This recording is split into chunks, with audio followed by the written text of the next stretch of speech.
Good morning and welcome to Rising. We have a great show for you today. I always know it's a good day when I see your face because that means it's Friday. We love a good Friday. Any weekend plans? Well, snowstorm. Oh, yeah, we're doing major prep. We've got soups, we've got firewood, we've got gallons of water. We are ready. Don't you think it's like a little bit dramatic? Like the grocery store shelves being empty and everything? Normally I would agree, but they are predicting like a foot and possibly a foot and a half of snow. DC shuts down when we get like 3 inches. So I think it also, my husband is a little bit of a prepper. Doomsday. So I'm letting him do his thing. It makes him happy, you know. Maybe coming from Denver, I have been desensitized because of how much snow we get there. But I'm going to see how DC handles it. Oh, it doesn't. Coming up on Rising, Attorney General Pam Bondi has announced that multiple people have been arrested in connection to the anti-ICE protests inside a church. Former CNN host Don Lemon, however, might be off the hook for now. Plus, former special counsel Jack Smith testified on Capitol Hill to defend the integrity of his investigations into then presidential candidate Donald Trump. And late night host Jimmy Kimmel told his audience that he might need their help again over new FCC guidance that could affect his show. But first, Lindsay, what's in your lens? Let's talk about it. So when a president threatens pollsters instead of grappling with what voters are actually saying, that's a problem. This week, the New York Times and Siena University released a poll showing that a majority of Americans disapprove of how President Trump is handling the economy, immigration, foreign policy, and affordability. 51% say his policies have made life less affordable. Nearly half of voters, that's 49%, believe the country is worse off than a year ago. Now, those numbers don't just disappear because the president doesn't like them. Instead of addressing the substance of the concerns, Trump took to Truth Social to attack the poll itself. The Times Siena poll, which is always tremendously negative to me, especially just before the election of 2024, where I won in a landslide, will be added to my lawsuit against the failing New York Times. That's a quote from the president. Our lawyers have demanded that they keep all records and about how they computed these fake results. Not just the fact that it was heavily skewed towards Democrats. They will be fully held responsible for all of their radical left lies and wrongdoing. Another quote from the president on Truth Social. He followed that up with another post that read in part, quote, "Fake and fraudulent polling should be virtually a criminal offense." Polls are not crimes, Mr. President. Journalism is not sabotage. And threatening legal action every time the data is inconvenient does not change the data. The Times chief political analyst, Nate Cohen, summed this up plainly, writing that, quote, "Voters have an unfavorable view of Mr. Trump's performance on almost every issue tested in the poll." He noted that the numbers closely resemble polling ahead of Trump's 2020 loss. And the warning signs go beyond the economy. Immigration, a pillar of Trump's 2024 campaign, is now underwater. Just 40% approve of his immigration agenda, 58% disapprove. Among independents, 71% say ICE has gone too far with enforcement. That's not a messaging problem, that's a governing problem. Now, Trump argues Republicans are fixing an economy damaged by President Biden, but Americans don't live in talking points. They live in monthly bills. Inflation's up 2.7% year over year. The typical household is spending $184 more per month than last year and $590 more than 3 years ago, according to Moody's Analytics, not me. Grocery prices haven't meaningfully come down. Energy, medical care, coffee, and ground beef all cost more. This is not theoretical, it's everyday life. Trump already sued the New York Times for $15 billion. A federal judge dismissed it, calling the complaint legally empty. The New York Times says the revised lawsuit can be looked at as an intimidation tactic meant to silence independent reporting and generate PR attention. Well, good luck with that. Because suing pollsters and attacking the press won't lower grocery prices, won't stabilize energy costs, and won't make life more affordable. Governing will. And right now, voters are saying clearly they want less outrage and more results. All right, so I actually agree with a lot of what you said, primarily the idea that Trump is using his time and focus and energy to attack polls and media reports as opposed to actually fixing issues. And I think one of the problems that people have had in really the past 3 months of the administration is that they haven't seen the first 3 months where it was very action oriented, it was very policy driven. now it seems that there's a lot of grievances being addressed by the president, and that doesn't translate well when people are still feeling the pain of a slowly recovering economy post-COVID. And so I do think that the president is really wasting time on trying to sue media outlets as opposed to doubling down on fixing the actual issues.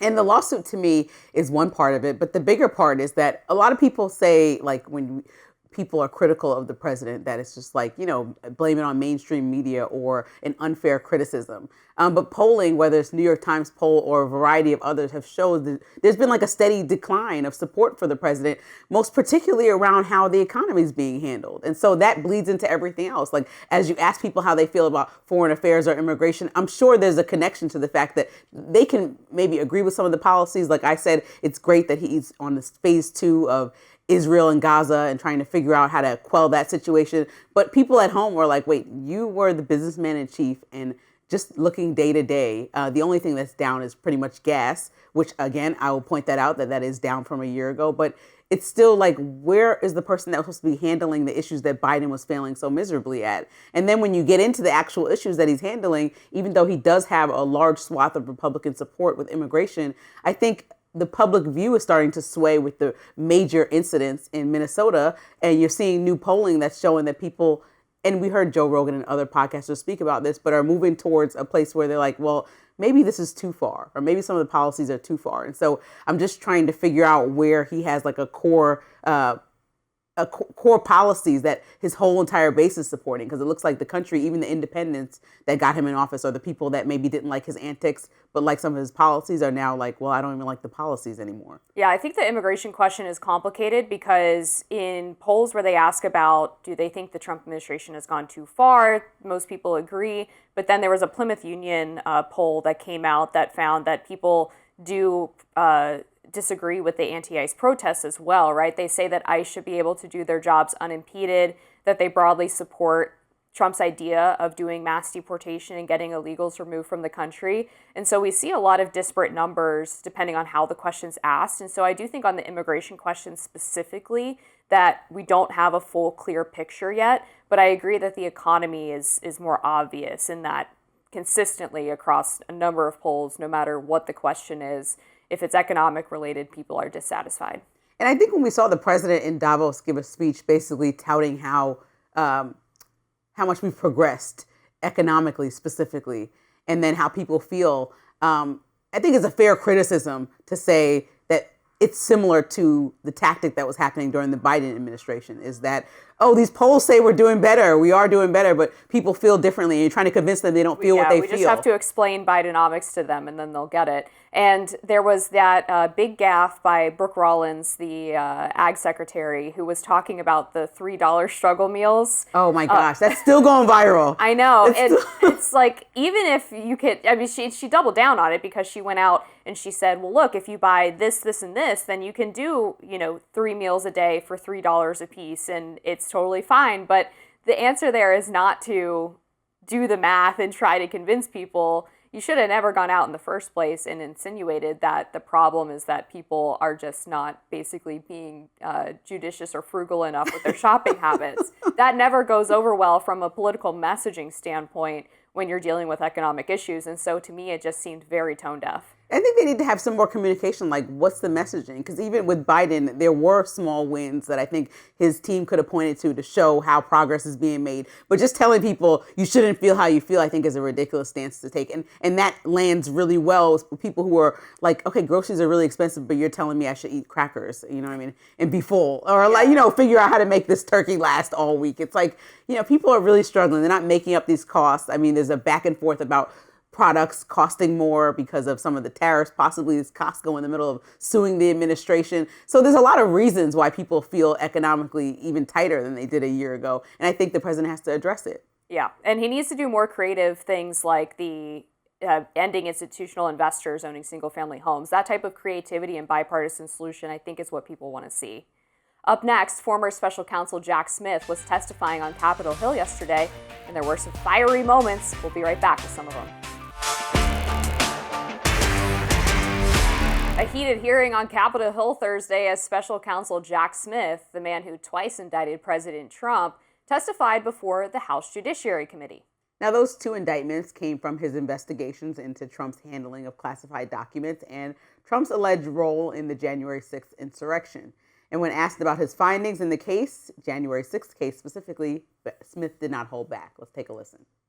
Our investigation revealed that Donald Trump is the person who caused January 6th, that it was foreseeable to him, and that he sought to exploit the violence. Now, while Democrats spent much of their time defending Smith in his investigations, Republicans maintained that he was part of a conspiracy to take down President Trump. Here's Committee Chair Jim Jordan. It was always about politics.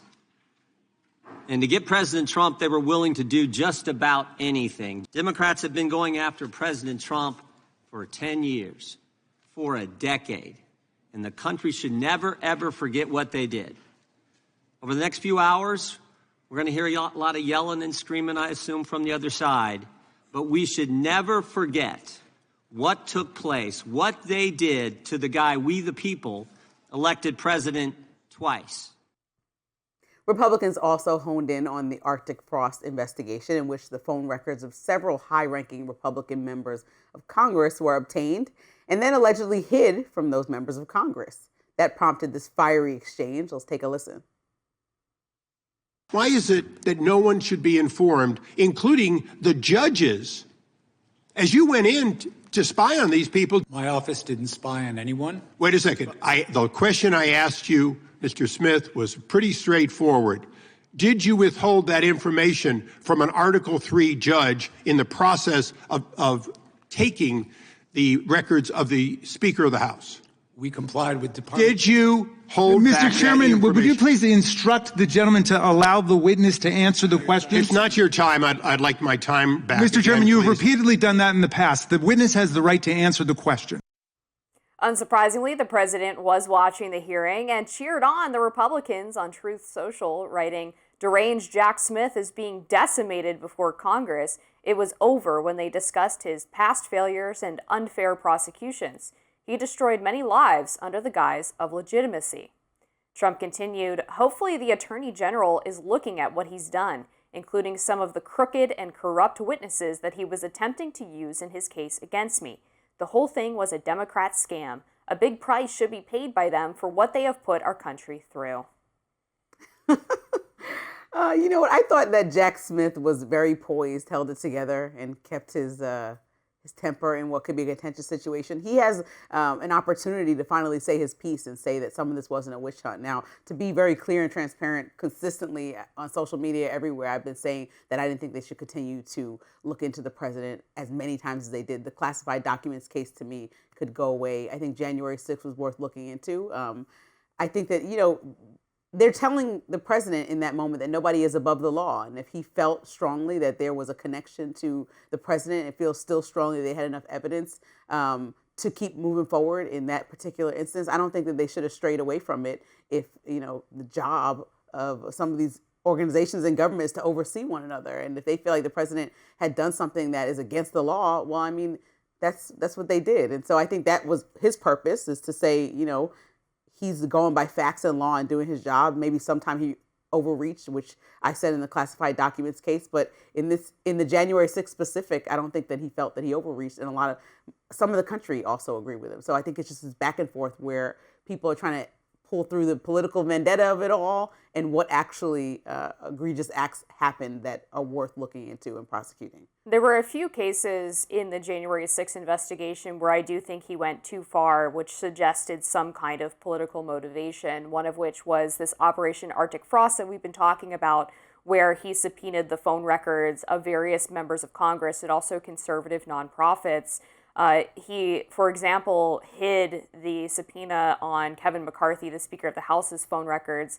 Well, the Speaker of the House has a constant security detail. His movements are public, right? And so the idea that he would be a flight risk and that Jack Smith had to not let him know that he was under investigation because of that just doesn't make any sense. Not to mention the fact that a lot of the conservative groups that were looked at and who had their records seized didn't even exist when January 6th happened, right? So, for example, the America First Policy Institute wasn't created until well after January 6th. So what was the explanation for tracking their phone records or asking the phone companies to turn over their call logs, etc. And then the other issue that was brought up during this hearing was the use of the witness Cassidy Hutchinson, who was a former aide to the president, who claimed that he had grabbed the wheel of the beast to try to go to the Capitol on January 6th, an account that was disputed by all of the first-hand witnesses. She actually received this information via hearsay from a third party. And when questioned about this during this hearing, Jack Smith said that he had not ruled her out as a witness, even though she was, again, operating based on hearsay and her account was disputed by multiple first-hand witnesses. And so the fact that he wasn't able to say clearly, well, I wouldn't have put her on the stand because her account wasn't credible, doesn't speak well, I think, to the way he was handling this investigation and eventual prosecution. I think Republicans' main goal has been to delegitimize the prosecutors as opposed to disprove the crime. And so if the president didn't do anything criminal in their minds regarding January 6th, that should be just the obvious laid out information. I mean, they understand on both sides of the aisle that people do these political prosecutions, and if they think this is one of them, then disprove it. But they've done it on the Democratic side, too. I mean, we can look at what's happening with Letitia James. They weren't able to get her on one criminal charge, and now they're trying to connect her to her hairdresser. And, with a far-reaching suggestion that she gave her some funds that were not owned by the hairdresser, that she's defrauding people, and somehow that has something to do with Letitia James. And so I think we see on both sides of the aisle that there's a lot of overstepping, trying to persecute your enemies. I don't believe that January 6th was overstepping because we saw our Capitol in disarray. So looking into every possible option and even combing through the records of some Congress members might have to happen if we want to figure out how to never let anything like this happen again, and see how much these different members of Congress or the president was connected to having anything to do with this. Was there any, and if there was any inkling of connection, that person should be charged. I think that that's what the job of prosecutors are. And I think we have to make sure that we're having checks and balances on even the most powerful people in our country. I suppose the question, though, with January 6th is not did Jack Smith think that Trump was involved, but what evidence did he have, or what evidence did Attorney General Merrick Garland have to appoint Jack Smith to investigate? What was the connection? The smoking gun. Well, what was the connection between Trump and January 6th besides his speech on the ellipse? Like, in what point did he call for people to engage in this behavior? And that should have been the impetus for an investigation, but instead it was based on a hunch or a feeling. Yeah, and I think when you review the speech, it's like about how you look at it. So he said peacefully at one part, he said fight like hell at another part. And I think that if they start there and that he feels confident that he has a strong case against the president, this is going to be an ongoing argument because the point is not to rewrite history. We don't want January 6th to ever happen again. And so if there's anybody that is linked to having that happen, then they should be prosecuted. All right, we'll leave it there. Arrests have been made in the aftermath of a viral protest at a church in Minneapolis, but journalist Don Lemon is not among those charged. Don't go anywhere. You'll hear all about it. Attorney General Pam Bondi announcing Thursday that multiple people have been arrested in connection with the anti-ICE protest at a church in Minnesota earlier this week. The AG took to X, writing, "Minutes ago at my direction, Homeland Security and FBI agents executed an arrest in Minnesota. So far, we have arrested Nakima Levy Armstrong, who allegedly played a key role in organizing the coordinated attack on City's Church in St. Paul, Minnesota. Listen loud and clear. We do not tolerate attacks on places of worship." Armstrong is a lawyer who was also a prominent activist in the George Floyd protests back in 2020. Bondi followed the announcement of her arrest up with more posts saying 2 other people allegedly involved in the disruption are also in custody. The group of protesters entered the church in St. Paul, Minnesota on Sunday and accused one of the pastors of being affiliated with ICE. The group chanted "ICE out" and "Justice for Renee Good," referring to the 37-year-old who was fatally shot by an ICE officer earlier this month. Former CNN anchor Don Lemon was also there documenting the incident. The Justice Department apparently attempted to charge Lemon as well, but a federal judge blocked the effort. Lemon posted this statement from his attorney on social media saying, "Should the Department of Justice continue with a stunning and troubling effort to silence and punish a journalist for doing his job, Don will call out their latest attack on the rule of law and fight any charges vigorously and thoroughly in court." Yeah, I think with Don Lemon, if we want to start there, specifically, a judge said absolutely not. I mean, he was doing his job. He wasn't in there chanting. I was watching the live stream. He's like, here's what's happening. He's breaking it down. I think if we accept Nick Shirley as a citizen journalist, surely we can accept Don Lemon, who's been a journalist for 20 plus years as a citizen journalist now that he works on his own, and believe that he was there actually reporting the information he saw. A journalist doesn't have to come in the form of working for a major network. We know that now. It's about providing facts to the people and allowing people to do their due diligence to comb through them. Now, whether you're trained, how much expertise you have, that's all up in the air. But trying to charge Don Lemon, I think, was a complete overreach. I think it's a little more complicated than that, just because of the way that Don Lemon had been with the group from the early stages of this conspiracy to interrupt the church service. On the early part of his live stream, he was talking about this sort of secret operation that they were going to undergo. He was embedded with the group for hours at a time, went with them into the church, then proceeded to actually defend their motivations on his live stream while interviewing the pastor. And so to me, it seemed like he had more decided that he was part of the group and being their de facto filmmaker as opposed to engaging in a journalistic exercise. It's one thing if you see something in action and you decide to film it, right, or show the public what's happening.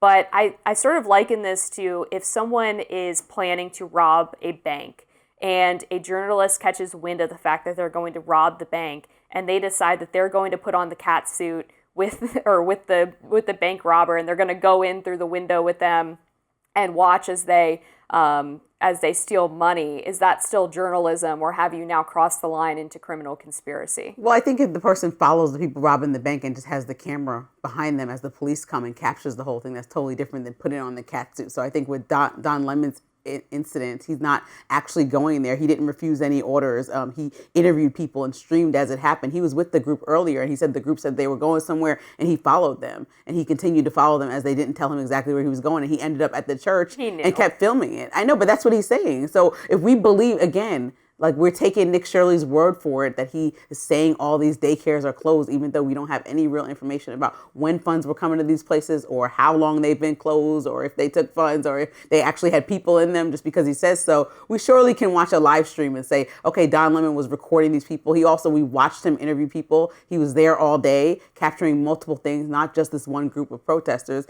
And so I think trying to criminally prosecute him, it's not up to me. A judge said, no, I'm not even taking this seriously. And I think that was a big deal because he documented a protest, not participated in a protest. Well, I mean, one other problem where he gets caught up, I think, is when the pastor requested that he leave the property and he refused to do so, citing his First Amendment rights. But of course, his First Amendment right to be a member of the press does not trump the First Amendment rights of those individuals in the church to participate in their religious activity, which is precisely why those other individuals who helped organize this were charged for violating things like the FACE Act and the Klan Act. And we're going to keep talking about this. I know we have to go to break. But the pastor also, his connection to being a director reportedly for a chapter of ICE. And so if you're somebody who preaches the word of accepting all, but then also... It's irrelevant when it comes to the law, though. I know, but if your faith is your faith and you're the pastor and also the head of ICE in your town, I mean, that's a little bit strange as somebody who has these policies being pushed forward. I completely disagree, but unfortunately we don't have time to get into it. Those on the left are expressing outrage over reports that ICE arrested a 5-year-old in Minnesota this week. Stick around. Outrage on the left after reports this week that a 5-year-old boy was arrested by ICE in Minnesota and was allegedly used as bait to capture his father. That allegation coming from the superintendent of the district where the boy attended school. Now, according to the AP, Superintendent Zena Stenvik told reporters that immigration enforcement took Liam Conejo Ramos from a running car in his family's driveway shortly after arriving home from preschool. Stenvik said officers then knocked on the family's door to see if anyone else was inside, quote, essentially using a 5-year-old as bait. She went on to say Ramos' father told his mom, who was inside the house, to not open the door and that the agents refused to leave Liam with either another adult who lives at the home or an official from the school district. DHS has vehemently denied that version of the story. They took to social media Thursday, writing, ICE did not target a child. The child was abandoned. On January 20th, ICE conducted a targeted operation to arrest Adrian Alexander Conejo Arias, an illegal alien from Ecuador who was released into the U.S. by the Biden administration. As agents approached the driver, Conejo Arias fled on foot, abandoning his child.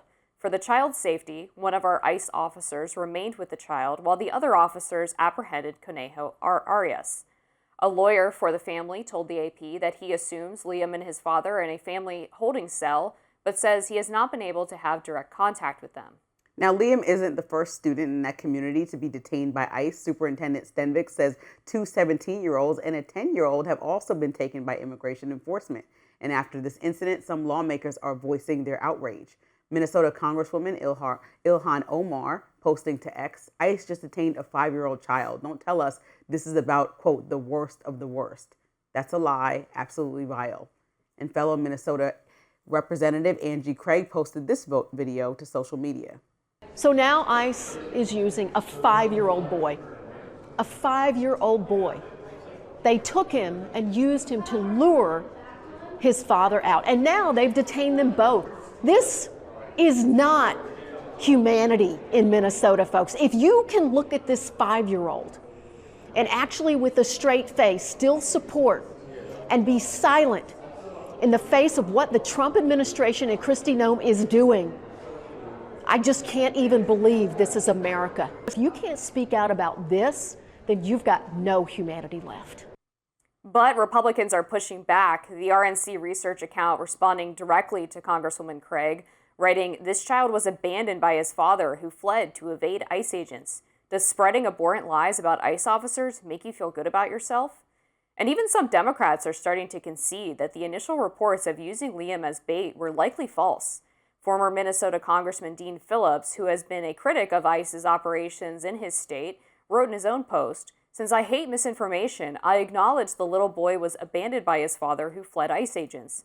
I witnessed great compassion from CBP agents towards abandoned children when I visited the southern border a few years ago. And this little boy is in good hands." However, Phillips did end the post by writing, "What's happening in Minneapolis, St. Paul, is a stain on all of us as the rights of Americans are being shredded."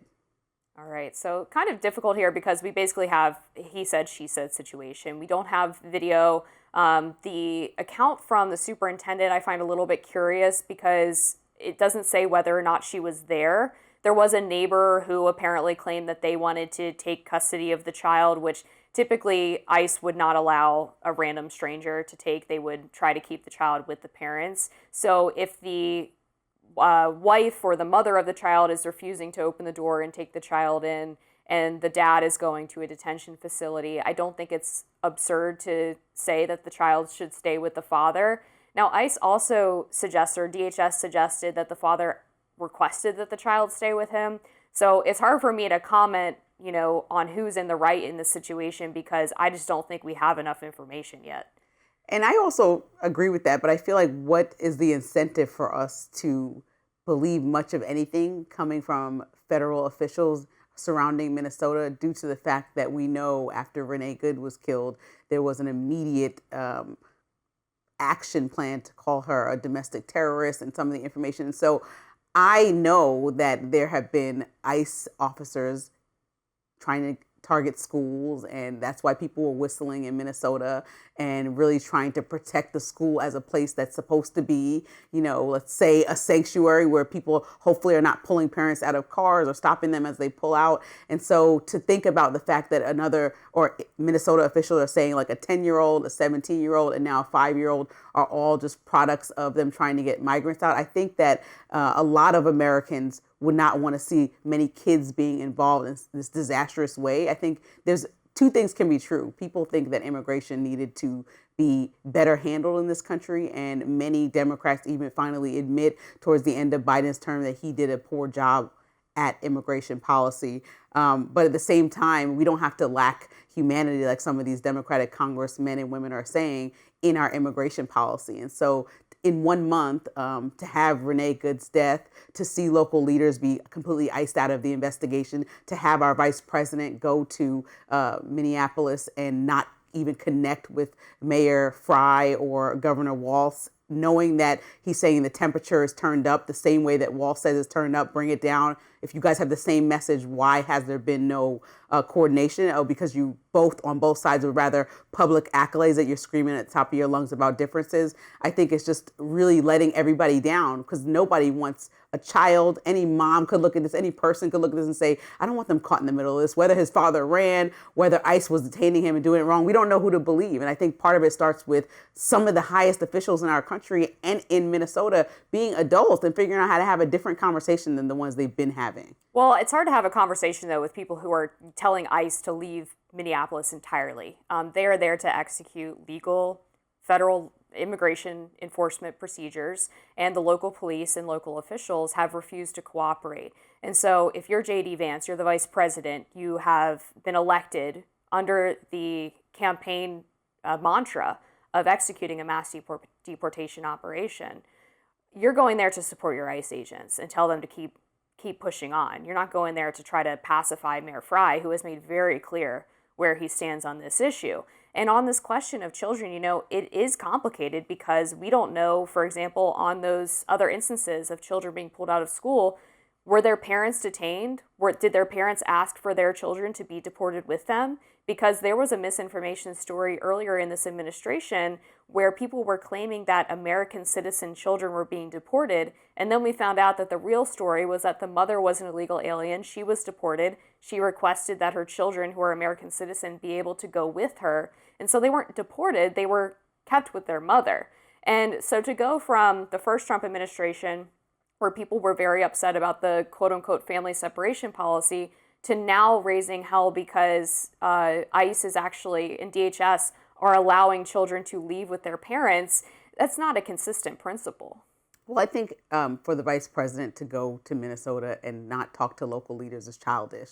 I don't think that because you think it's pacifying Frey or Walz, that's not what politics is about. And I think when you talk about how the president's administration looks as a whole, that New York Times poll, whether people want to accept it or not, saying 50% disapprove of the immigration agenda at this point. Look at the country. These are not just Democrats. These are people that are stressed out by watching these policies take place and watching people die. It doesn't matter if people thought Renee Good was in the wrong or the ICE officer. When you watch that instance, you're like, surely there's a better way we can handle this. And so as the vice president of the country, whether you like people or not, that's the job. That's the name of the game. I don't view it as to go there and reach out to people. It doesn't matter if you think it's contentious. That's part of the job. Well, it's You're not the about liking vice president them of the or whole not. country. It's not about liking them or not. It's what they've made very clear about their policy priorities. If Jacob Frey is publicly saying no ICE in Minnesota, no ICE in Minneapolis, and Tim Walz has repeatedly referred to ICE as the new Gestapo, what conversation are they going to have that's productive? Well, I'm sure they can have the same one that the president and Mamdani had, who said similar things about one another. Start there, and then he feels confident that he has a strong case against the president. This is going to be an ongoing argument because the point is not to rewrite history. We don't want January 6th to ever happen again. And so if there's anybody that is linked to having that happen, then they should be prosecuted. All right, we'll leave it there. Arrests have been made in the aftermath of a viral protest at a church in Minneapolis, but journalist Don Lemon is not among those charged. Don't go anywhere. Hear all about it. Jimmy Kimmel told his audience on Wednesday that he might need their help once again as he faces new guidance from the Federal Communications Commission. Let's take a listen. The president took time from 6,000 miles away to continue his war on talk shows. He shared this story about how his minions at the FCC are planning to make it difficult for shows like ours and The View to interview politicians they don't align with. For real, we are once again getting threatened by the FCC. I might need your help again, okay? The FCC's Media Bureau issued a public notice on Wednesday stating that it will not exempt late night and daytime talk shows from requiring to provide equal airtime to opposing political candidates. The notice said it is important that both broadcasters and legally qualified candidates understand the FCC's equal opportunities regulations and how they can result in broadcasters offering opposing legal qualified candidates comparable time and placement.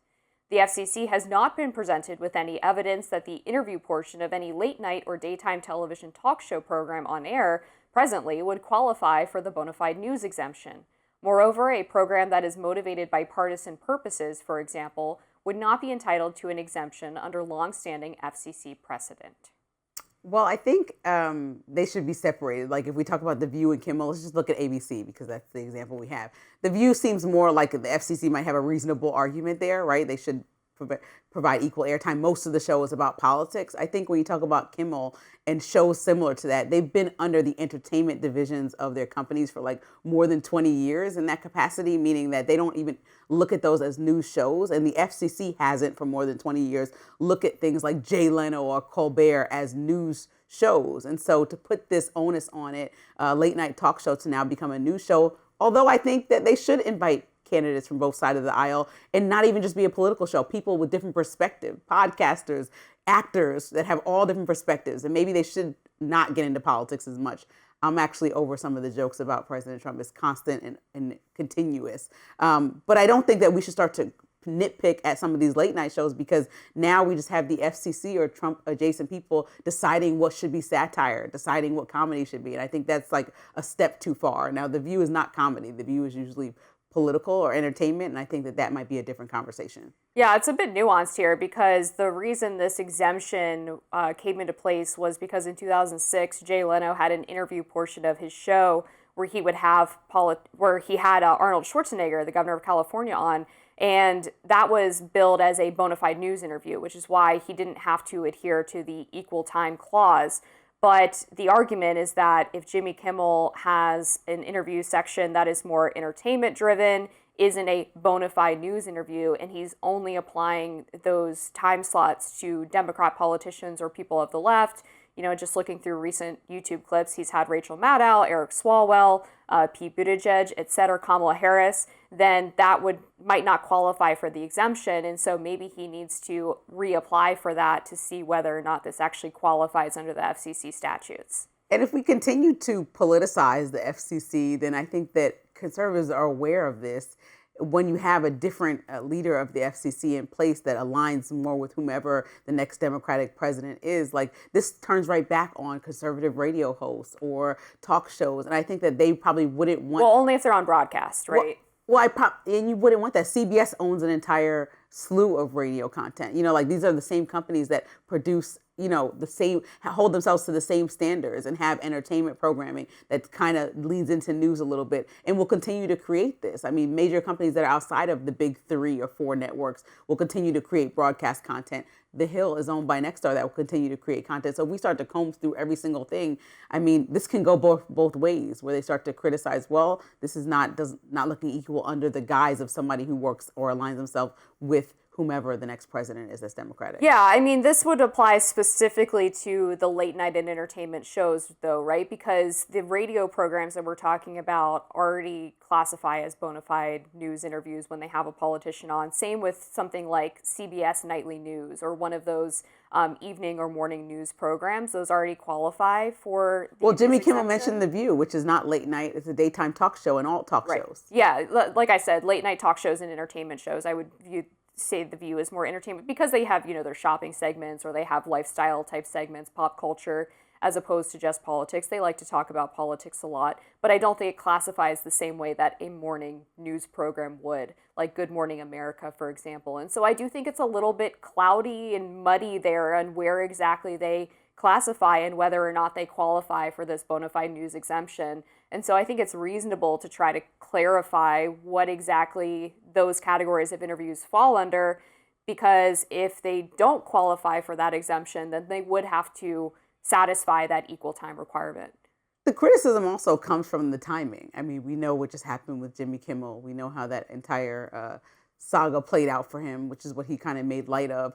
But I think that both sides of the aisle almost came together in the issue. I mean, there were people on the outskirts that were saying, yeah, take Kimmel off air, maybe because you don't like his personal show, but don't think the FCC should have been involved. So for this to come on the back end of that, it feels targeted and intentional and adding to this crusade against media that we talked about a little bit earlier, like suing the New York Times for the polling or recently suing CBS. And so it's natural for people to question why all this is happening now after 20 years of precedent where there wasn't any issues with some of these late night shows. I do think it's understandable to question the motivations. I do think looking back at Brendan Carr's public statements, even before he took over the FCC, it was pretty clear that he wanted to be a more active member of the FCC, that he wanted to revisit some of these classifications and guidelines that the FCC has been operating under sort of on sleepwalk mode for the past 20 to 30 years.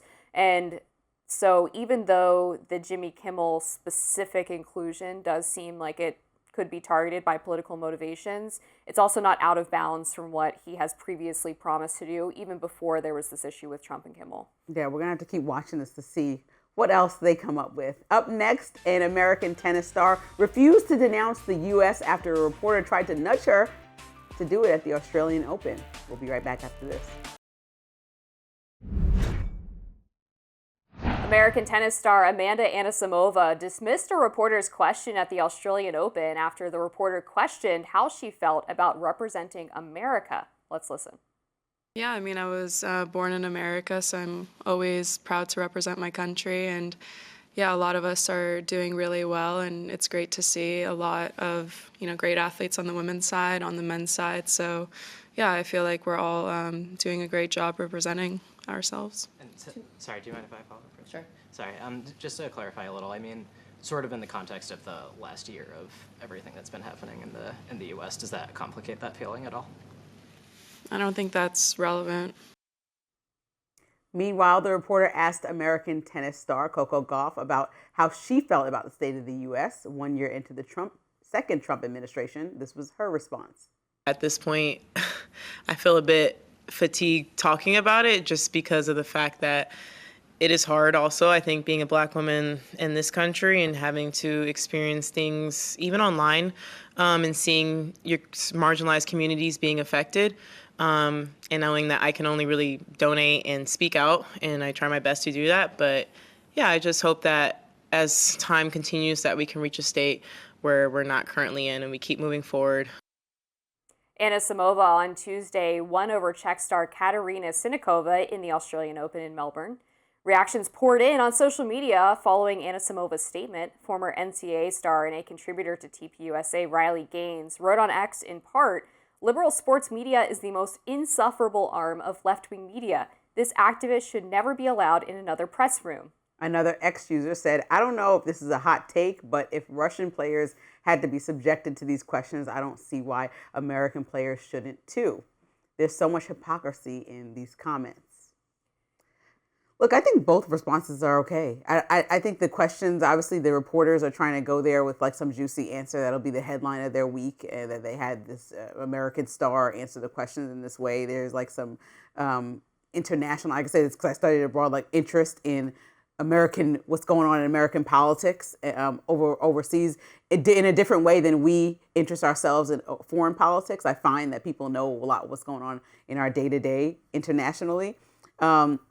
And I think that they're fine to ask the questions and keep pushing on it. I don't know that I would make that my top question at a sports event in the middle of a major experience. I don't know that I would keep pushing, but I also don't know if that's the only question that reporter had. I didn't watch the entire press conference, but I do think that both responses are fine. Like, if you don't feel like answering it, it's not what I came for. You don't have to. And if you want to answer in the style of Coco Gauff, where you actually have a grievance to share or an experience to share, that's also fine. Yeah, I mean, this reporter, his name is apparently Owen Wilson. He's there on behalf of The Athletic as a freelance reporter, which The Athletic is property of the New York Times now. He was asking basically every American player at the press conference the same exact question. So in addition to Anisimova and Gauff, he also asked Madison Keys, Jessica Pegula, Taylor Fritz, and it's like very clear that he's trying to get some viral headline out of it, right? And like these people are in the middle of a major.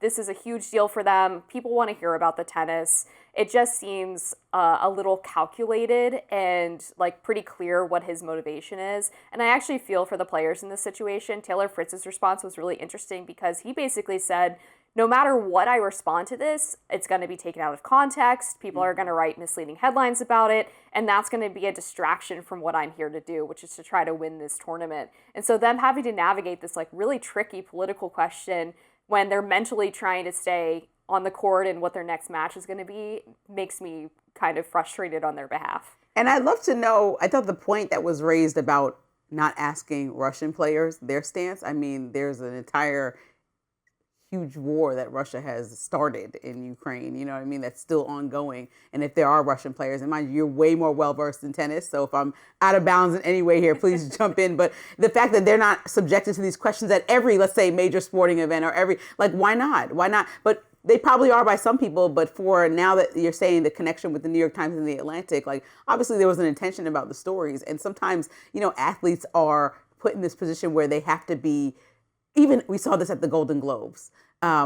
Actors were all asked about current Minnesota, the shooting with Renee Good and wearing the pins. And Bill Maher kind of got, was it Bill Maher or got in trouble a little bit? Criticized it? Yeah, said, I'm not going to wear a pin about it, but I don't like it. Yeah. I think that people in the public eye are expected to have a take, and sometimes we criticize them as well for having that take. Well, I guess like in this case, none of these people, well, Coco Gauff's a little bit different because she has spoken publicly about politics, but a lot of them have not, and they are not even, I mean, they're representing the U.S. because they're from America, but this is not a team event, right? This is an individual event where each player is participating under the American flag because, like Anna Samova pointed out, I was born here. Like, I didn't choose to be an American. I just am, and I'm proud of that. But there are mixed doubles events or team doubles events for men's and women's where players are actually from different countries. Like, you'll have a doubles team where one person is from America and another person's from Switzerland. And so it's not like the Olympics where everybody is there with like the Team USA flag on. So that's another reason why I thought the question was a little poorly posed. Oh, man. Well, hopefully we can get some sports questions next. That does it for us on Rising Live. Look out for more exclusive YouTube content coming your way. Be sure to like, share, and subscribe to The Hill's YouTube channel so you never miss any content. And for those of you who like to listen on the go, you know we're available wherever you listen to podcasts. We'll see you next week.